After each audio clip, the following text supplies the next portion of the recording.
16 February रोजी संयुक्त किसान मोर्चाच्या वतीने भारत बंदचे आवाहन करण्यात आले होते। या किसान सभेला 500हून अधिक शेतकरी संघटनेने आपला जाहीर पाठिंबा दिलेला आहे। या संघटनांमध्ये विदर्भ शेतकरी संघर्ष समितीने सुद्धा आपला जाहीर पाठिंबा दिलेला आहे। ग्रामीण बंदमध्ये भरपूर असा प्रतिसाद मिळालेला आहे। दिल्ली येथे जाणाऱ्या शेतकऱ्यांना केंद्र सरकारने अडविले आहे। शेतकऱ्यांच्या मागण्याकरिता शेतकरी दिल्लीला जात आहे आणि केंद्र सरकारने शेतकऱ्यांना आतंकवाद्यासारखी वागणूक दिलेली आहे।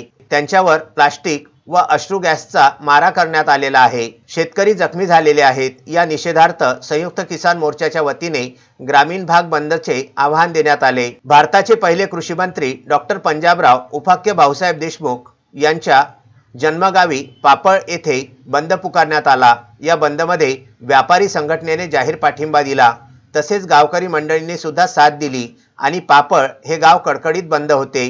व्यापारी संघटनेने जाहीर पाठिंबा दिलेल्या या आंदोलनामध्ये पापळ येथील गावकरी मोठ्या संख्येने उपस्थित होते। मोर्चामध्ये 542 शेतकरी संघटना सामील झालेल्या आहेत आणि हा मोर्चा शेतकरी, शेतमजूर आणि सर्वसामान्यांसाठी आहे।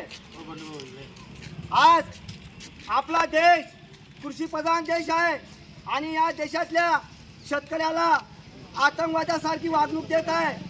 काल शेतकऱ्याला पंजाब हरियाणाचे दिल्लीला संसदवर जाण्यासाठी रोखलेलं आहे आणि रस्त्यावर चिळे आणि वरून त्यांच्यावर आसू गॅस टाकल्या, प्लास्टिकच्या गोळ्या सोडल्या आणि त्यांना पण ते शेतकरी मानले नाही। त्याच्यावर ओरिजिनल म्हणजे जशा आतंकवाद्याला गोळा मारतात पायाच्या खाली गोळ्या मारल्या, 36 शेतकऱ्याला गोळ्या लागलेल्या आहे। या सरकारने हुकुमशाही लावलेली आहे। शेतकऱ्याची मागणी काय आहे?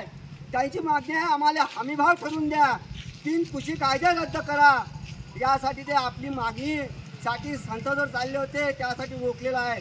तिची हुकुमशाही चालू झाली आहे आणि तसंच शेतकऱ्यांचं एकच म्हणणं आहे की आम्हाला तुम्ही आमचा हमीभाव ठरवून द्या, कारण की येणारी जी पिढी आहे नोकऱ्याचं सोडून द्या, नोकऱ्या लागणार नाही, पण आमचं भविष्य जे आहे शेतकरी आमचं शेतीवर अवलंबून राहणार आहे। जर आमच्या शेती जर तुम्ही अदानी अंबानीच्या जर खिशात घालत असाल तर आम्हाला भीक मागण्याशिवाय पर्याय नाही। म्हणून सर्व शेतकरी बांधवांना तुम्हाला सांगतो, आज कडकडीत हा भारत बंद ठेवलेला, ग्रामीण भारत बंद ठेवलेला आहे। त्यासाठी आपण सर्व गावकऱ्यांनी पापळमध्ये पहिलं आपलं कृषी मंत्री, पहिला भारत कृषी मंत्री आपल्या देशाचे कृषी मंत्री डॉक्टर पंजाबराव देशमुख यांच्या गावातूनच एक क्रांती घडलेली आहे। आज सर्व व्यापारी लाईनचे मी आभार मानतो आणि त्यांनी या भारत ग्रामीण बंदला साथ दिली। आणि मी तुम्हाला जाता एकच सांगतो, एक गीत गातो आणि त्याचा अर्थ सांगतो।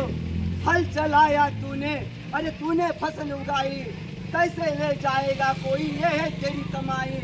तोड़ गुलामी की जंजीरें, बेबस होंगे सारे, भूल गया तू कैसे, तू है भारत माँ का बेटा। याचा अर्थ असा होतो, तू स्वतः शेतात काम केलं, तू नाकर व्हायला आणि तुझ्या मालाला भाव नाही आहे आणि तू हुकुमशाही लागलेली आहे। तुझा माल केला, तुझे पीक काढलं, त्याच्या मालाला कोणी मोल भाव देत आहे। म्हणून या सरकारचा मी जाहीर निषेध करतो आणि या व्यापारीलांना या भारत बंदला साथ दिली, मी त्यांचे आभार मानतो। नांदगाव खंडेश्वर तालुक्यातल्या पापळ येथून उत्तम ब्राह्मणवाडे यांचा हा वृत्तांत।